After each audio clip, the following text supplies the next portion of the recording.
우리 이 시간 함께 보실 말씀은 사도행전 16장 37절에서 40절 말씀입니다. 바울이 이르되 로마 사람인 우리를 죄도 정하지 아니하고 공중 앞에서 때리고 옥에 가두었다가 이제는 가만히 내보내고자 하느냐? 아니라 그들이 친히 와서 우리를 데리고 나가야 하리라 한대. 부하들이 이 말을 상관들에게 보고하니 그들이 로마 사람이라 하는 말을 듣고 두려워하여 와서 권하여 데리고 나가 그 성에서 떠나기를 청하니 두 사람이 옥에서 나와 루디아의 집에 들어가서 형제를 만나보고 위로하고 가니라. 아멘. 기도하는 자, 위로하는 자라는 제목으로 여러분과 말씀을 나누도록 하겠습니다. 사도행전 16장 우리가 지금 계속 공부하고 있지 않습니까?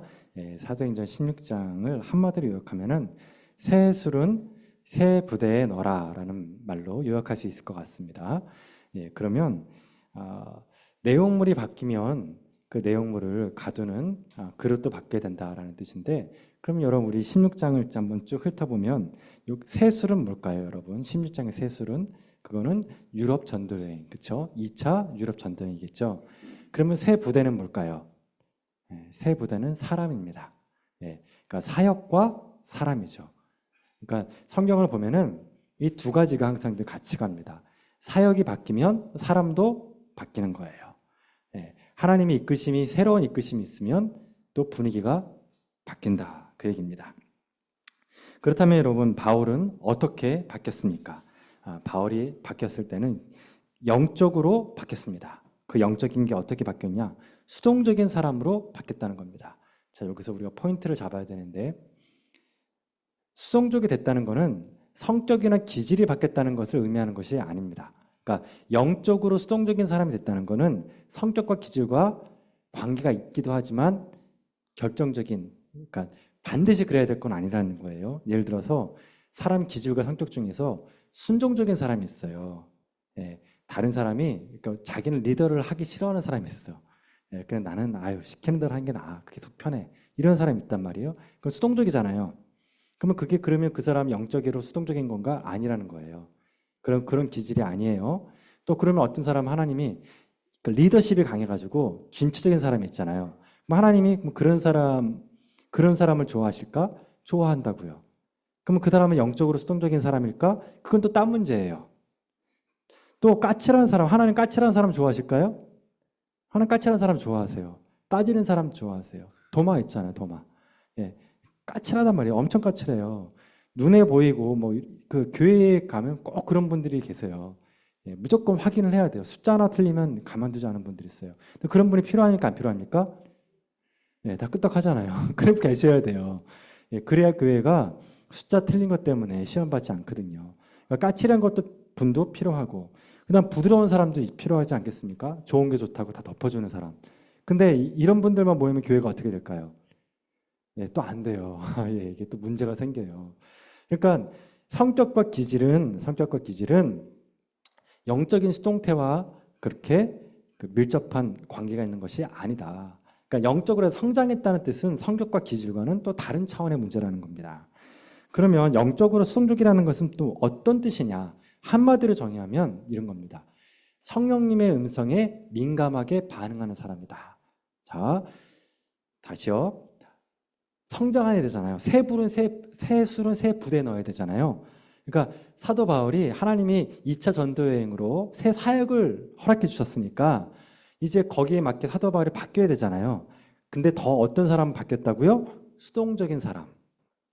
근데 그 수동적인 게 어떤 수동적인 거다? 성격과 기질이 아니라 영적으로 수동적인 사람이다.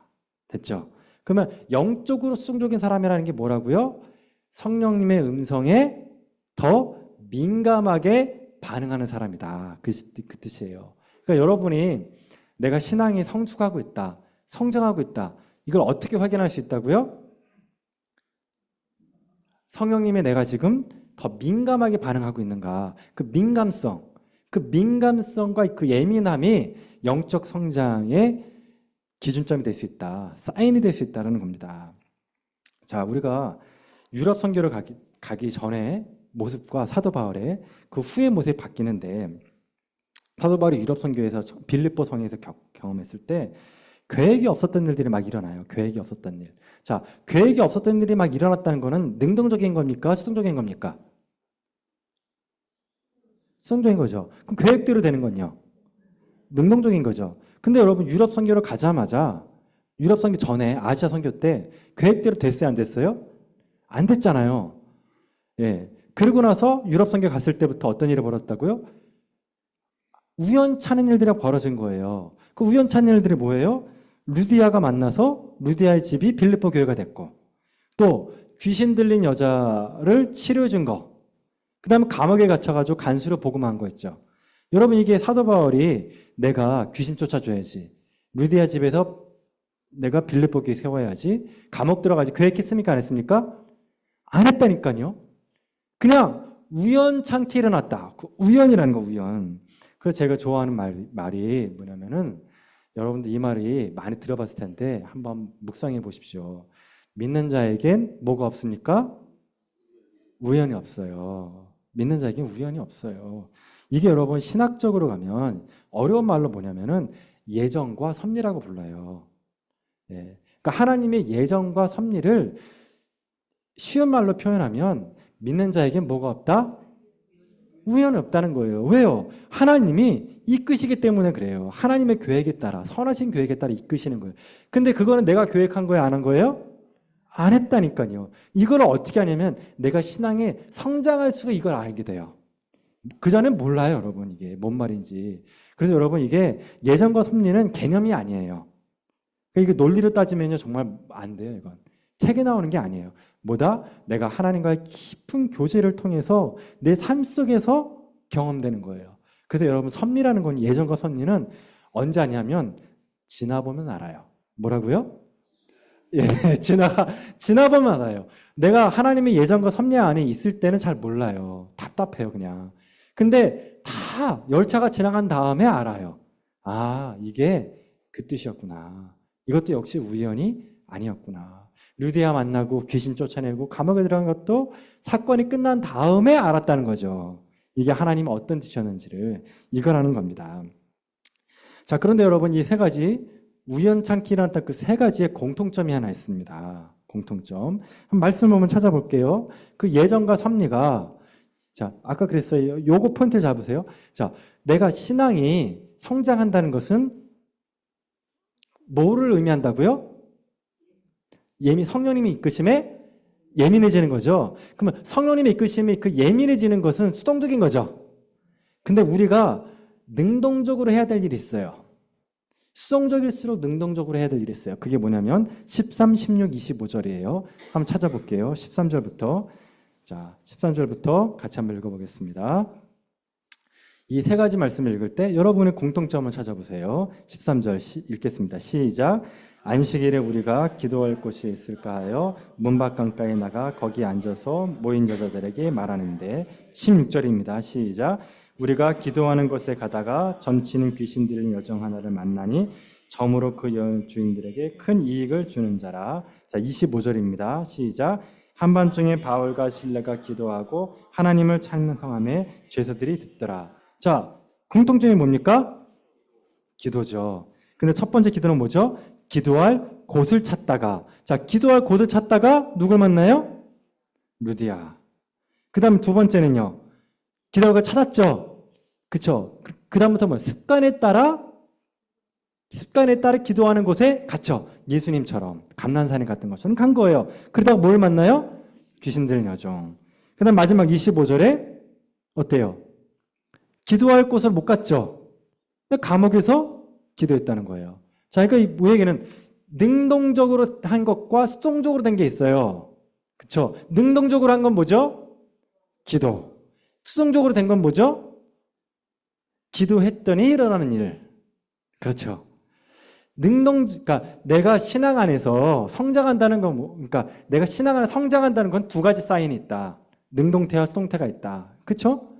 내가 신앙이 깊어진다는 것은 성령님의 음성에 민감해지는 건데, 그 민감해진다는 것은 내가 더 모해지는 사람이 된다. 기도하는 사람이 되는 것이다. 그러면 그럴수록 어떻게 된다? 더 수동적이 되는 거죠. 사역이 어떻게 돼요? 이끌려간. 인생이 이끌려가는 거예요. 인생이 이끌려가는 거예요.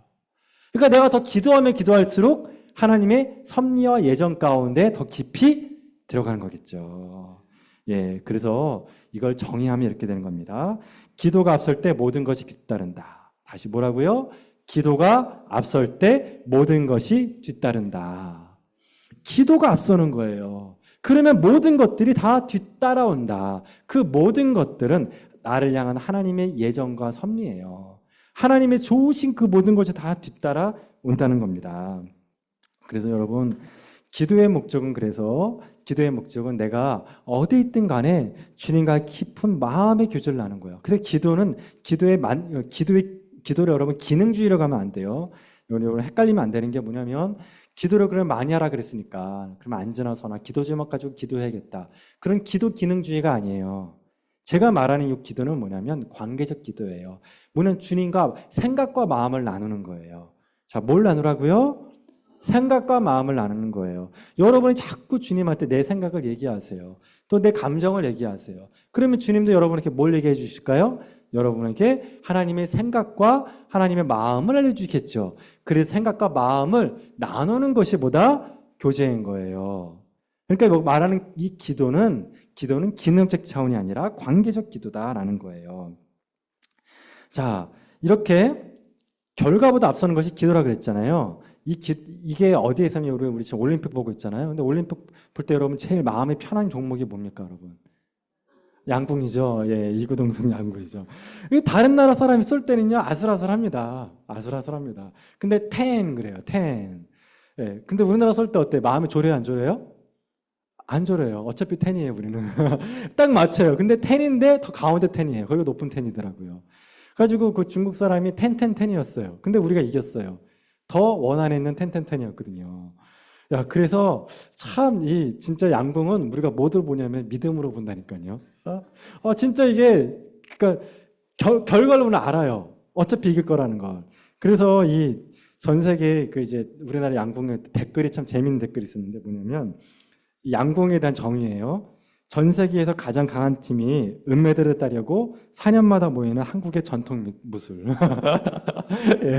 그러니까 은메달 따려고 4년마다 모인다는 거예요. 금메달은 누구다? 어차피 한국 거니까 내비두고 전통 경기라는 거예요. 민속 경기라는 거예요. 한국에. 그러니까 우리가 인생을 이렇게 볼 수 있다는 거예요. 이렇게 불안할 필요가 없는 거예요. 근데 이게 하루아침에 되는 게 아니다. 하루아침에 이렇게 되는 건 아니에요. 그래서 우리가 지난주 수요일 날 우리 묵상할 때 예배 드릴 때 그랬잖아요. 결과보다 앞서는 게 은혜와 평강이다. 그렇죠? 결과보다 앞서는 게 뭐라고요? 은혜와 평강이다. 만약에 어떤 결과가 나왔어요. 예? 재방송을 봐요. 금메달을 딴 재방송을 봐요. 마음 편하게 봅니까? 불안하게 봅니까? 편하게. 결과가 나왔으니까. 그러면 여러분, 불신앙을 가진 사람, 믿지 않은 사람도 결과가 나오면 마음이 편해요, 안 편해요? 알지 않아요. 결과를 보고 아니까 마음 편하는 거예요. 근데 믿는 자는 그게 아니다. 믿는 자에게 은혜와 평강은 결과보다 앞선다고요. 그 지난주 수요일 날 설교했단 말이에요. 은혜와 평강이 결과보다 앞선다. 근데 제가 이거를 이제 설교를 하고 있는데 설교 중이었어요. 근데 제 마음속에 딱 드는 게 뭐냐면 정말 그러니라고 성령님께서 말씀하시더라고요. 제 마음속에. 예, 어떤 결과가 나오기 전에 은혜와 평강이 네 마음속에 있다고 너가 설교하는데 네 말이 네가 책임질 수 있냐라는 거예요. 그래서 검증. 네, 진짜 그러냐. 그래서 제가 마음속에 여러분 설교하고 있다가 당연히 검증 받아야죠. 네, 그랬더니 주님이 바로 검증하셨어요. 그게 뭐냐면 허리예요, 허리. 목요일 날 허리를 다친 거예요. 그래가지고 움직이지 못할 정도로 다쳐가지고 하루 있으면 괜찮겠지 하고 있는데 그 다음날 더 아픈 거예요. 그래가지고 그때 여러분 사람이 아프면 제일 먼저 떠오르는 단어가 뭔 것 같습니까? 예, 죄야, 죄. 내가 뭐 잘못했나? 내가 심판받았는데 주님이 내 허리를 이렇게 작살내셨는데 큰일 났네. 이런 말 하면 안 돼요. 예, 이게 왜 그럴까? 죄 찾는 거예요. 근데 아무리 생각해도 특별하게 제가 잘못한 게 없어. 예, 그럼 누가 나한테 저주했나? 뭐 하여튼 별의별 생각이 다 들면서 왜라는 생각이 딱 떠올라요. 자, 그 다음에 떠오르는 게 뭐죠? 그 다음에 떠오르는 거. 왜? 다음에. 아플 때. 예? 예, 지켜주세요, 또. 예, 저는 어떠냐면요. 앞으로의 일이 걱정되는 거예요. 이제 앞으로의 일. 예. 이게 아프니까 당장 목요일, 금요일이잖아요. 예? 근데 이제 설교 준비를 해야 되는데 내가 이번 주 주일날 나갈 수 있을까? 걱정이 되면서 이러다가 나 이제 쓰임 못 받는 거 아니냐. 예. 내가 이러고 쩔뚝거리면 교인들이 저를 어떻게 볼까? 최 목사 참 뭐 유통기한 끝났네. 저 안 되고 못 쓰겠다. 이러면 어떡하나? 내 목회는 여기서 끝인가? 별별 생각 다 드는 거예요. 그 왜라는 생각과 미래에 대한 걱정, 예, 왜라는 말과 미래에 대한 두려움이 막 몰려오기 시작하는 거예요. 정말 못 움직이는 거예요. 그래서 물도 못 먹는 거예요. 왜 못 먹냐면 물 먹으면 오줌 싸야 되는데 그 못 가겠는 거예요. 기어가지도 못하고 밥도 못 먹겠고 너무너무 괴로운 거예요.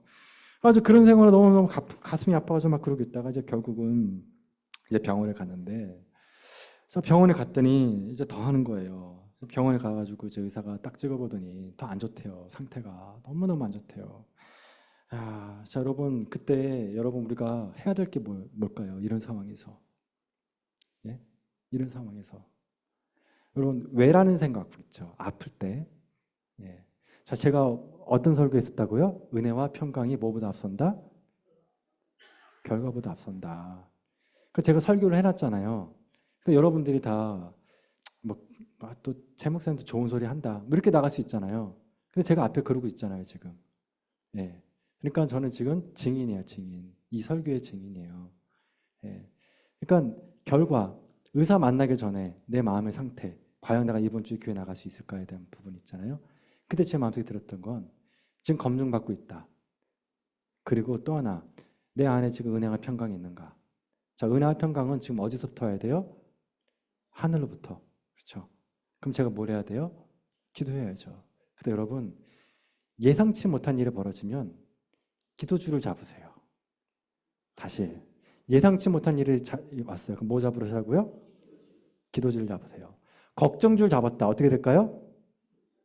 걱정줄 잡으면 어떻게 될까요? 나락으로 떨어져요. 예? 걱정줄 잡기 시작하면 죽어요, 죽어. 정말 그렇게 생각하십니까? 예, 걱정줄 잡지 마세요. 원망해요, 원망. 예? 자신 원망하고 인생 탓하고 예? 주변 사람 원망해요.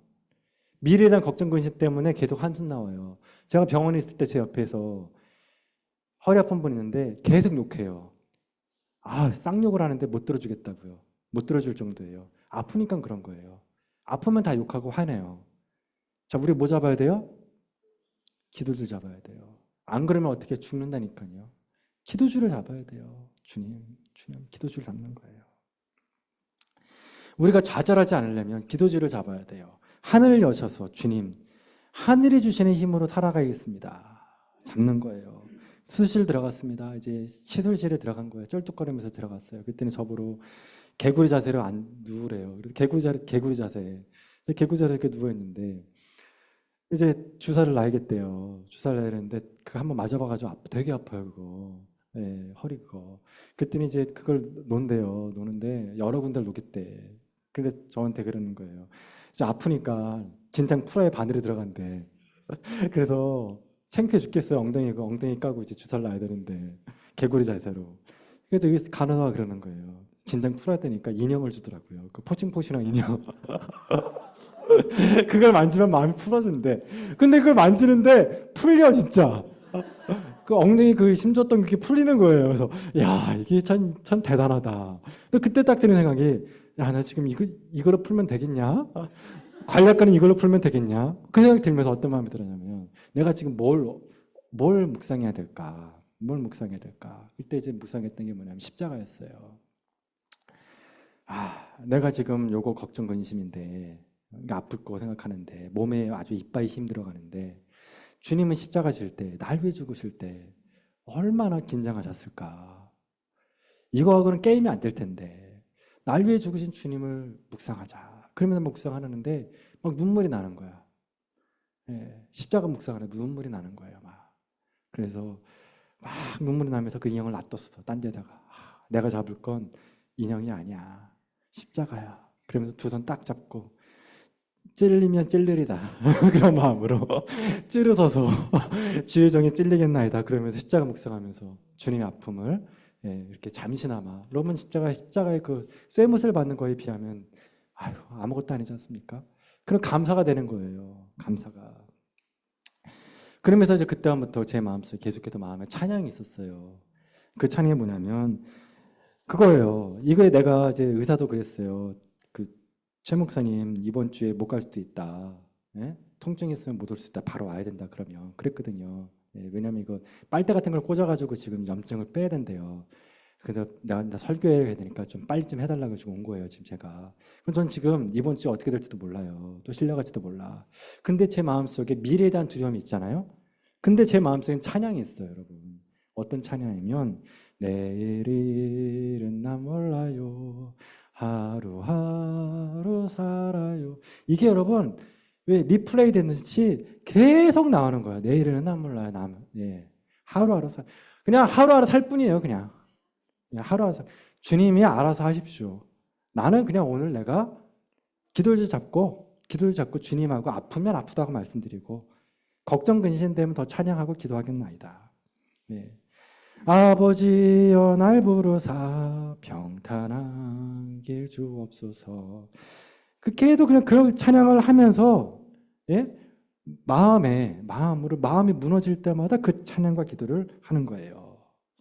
그러면서 우리가 해야 될 마음의 자세, 다시 한번 제 자신의 마음을 다시 말씀으로 잡는 거예요. 나는 날마다 죽노라. 내가 그리스도와 함께 십자가에 못 박혔나니 그런즉 이제는 내가 산 것이 아니요 오직 내 안에 그리스도께서 사신 것이라. 이제 내가 육체의 사람들 사는 것은 나를 사랑하사 나를 위하여 자기 자신을 죽으신 아버지 아들을 믿는 믿음 안에 사는 것이라.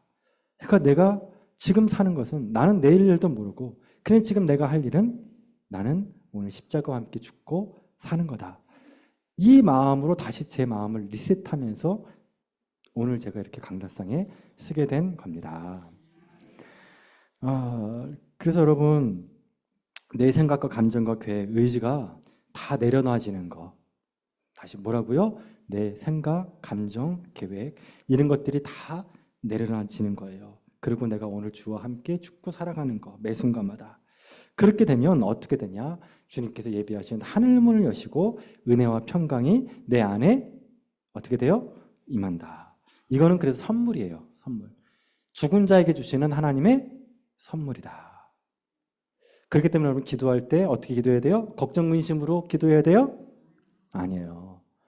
그러니까 기도를 막 하는 게 아니다. 내 계획과 걱정 근심 이걸로 기도하면 기도가 돼요? 안 돼요? 안 돼요. 은혜와 평강이 와요? 안 와요? 신경질이 와요. 왜 내 뜻대로 안 옵니까? 왜 내 뜻대로 안 됩니까? 라는 기도가 돼요. 예? 왜 주님, 왜 나한테 이런 일이 벌어집니까? 원망의 기도가 돼요. 그리고 내 계획대로 안 되는 거에 대한 또 실망이 와요. 그게 아니라 내 계획과 생각에 죽는 기도예요. 다 죽는 거예요. 내려놔지는 거예요. 십자가 밑에. 십자가 앞에 내 모든 걸 내려놓고 다 내려놓고 그때 오는 게 뭐라고요? 은혜와 평강이다. 그러면 어떻게 돼요? 모든 것이 기도가 앞서면 뭐라고요? 모든 것이 다 뒤따라 온다. 여러분 그 마음으로 제가 여기 왔어요. 그 제가 여러분 앞에 볼 때 서 있잖아요. 그렇죠? 증인이라니까 증인.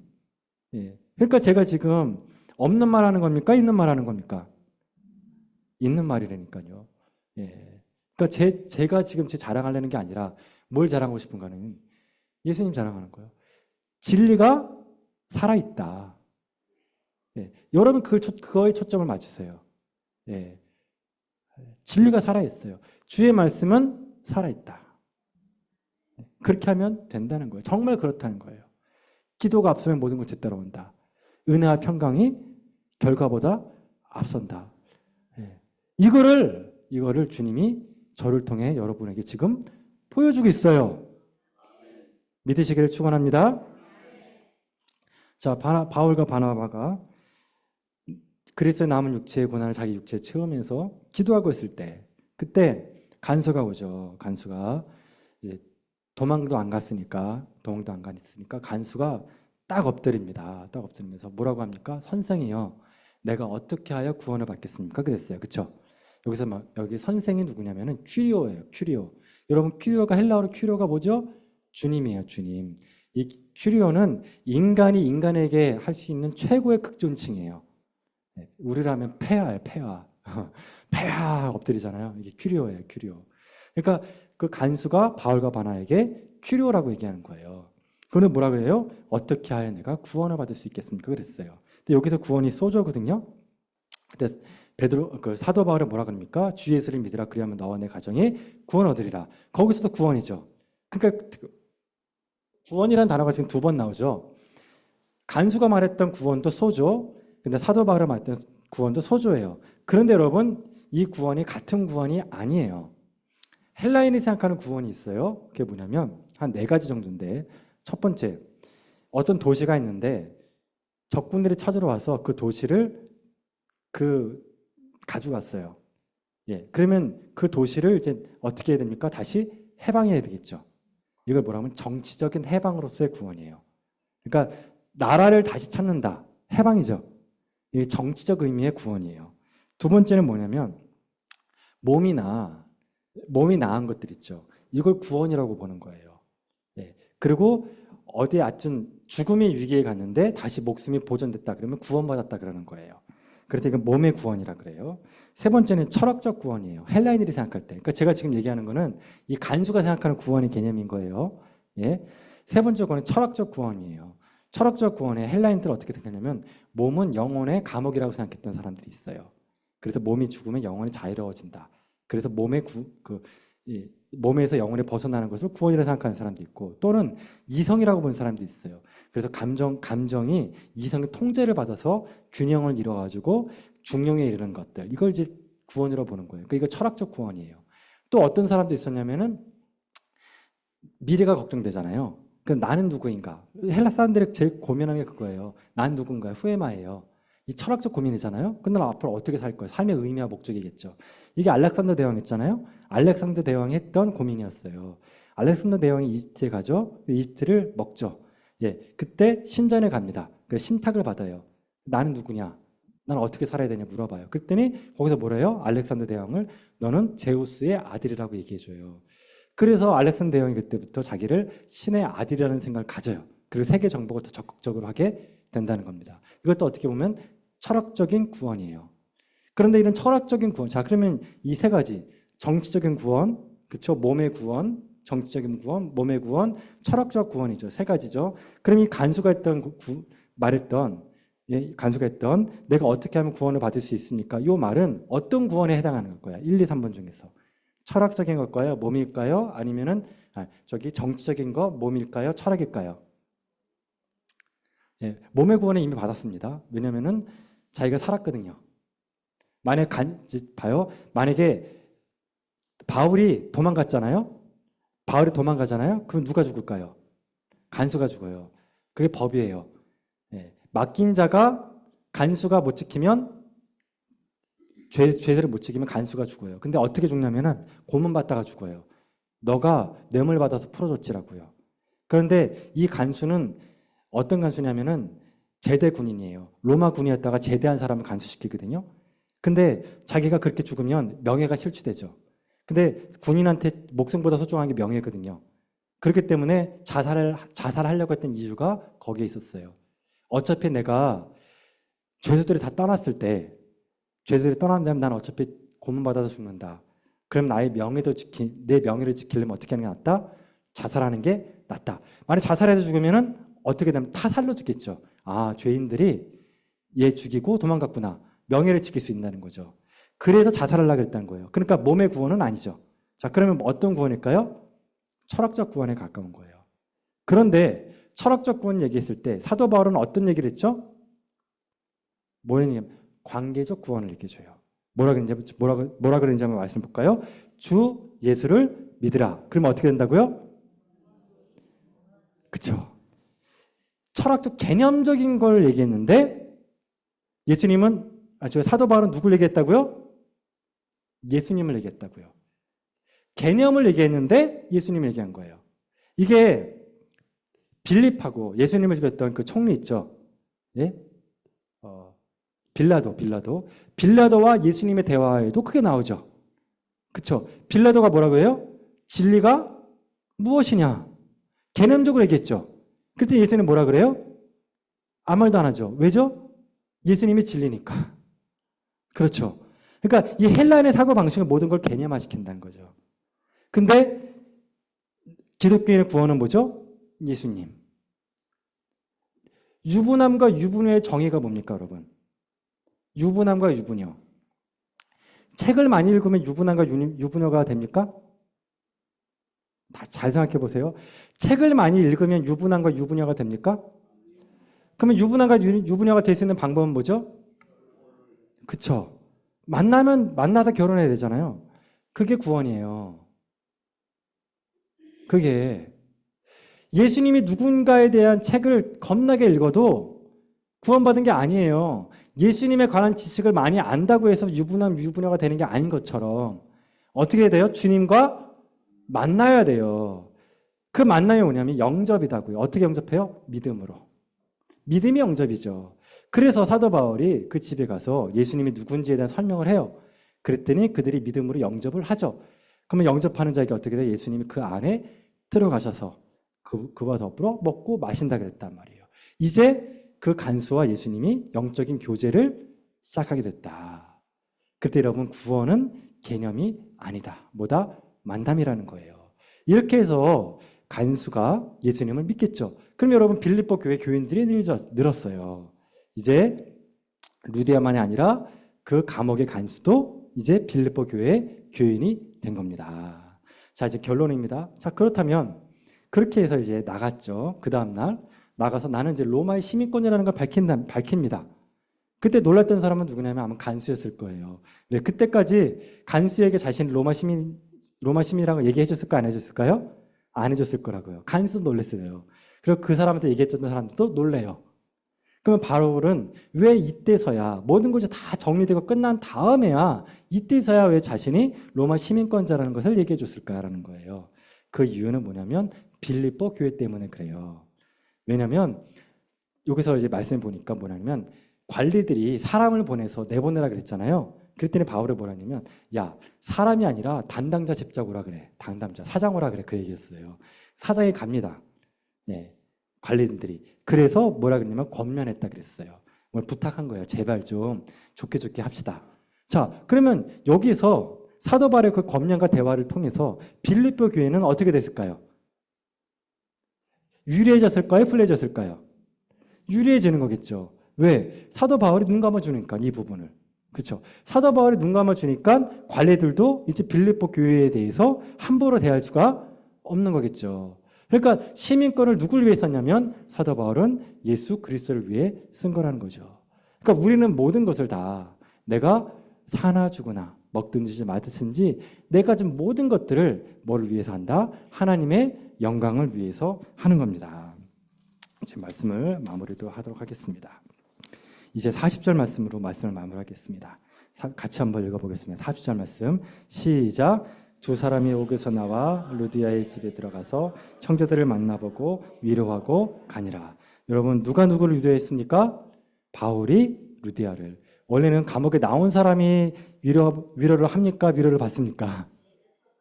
그렇죠. 감옥에 나온 사람한테 우리는 두부를 주면서 한 입 드시오라 그러죠. 그런데 지금 누가 누구를 위로했죠? 바울이 루디아를 한 겁니다. 이게 왜 이런 일이 벌어지죠? 바울의 기도줄이에요. 은혜와 평강. 모든 것이 기도로 모든 것이 따라오죠. 그렇죠? 여러분 가운데 정말 많은 삶의 문제가 있을 거예요. 그렇죠? 삶의 문제가 있을 거예요.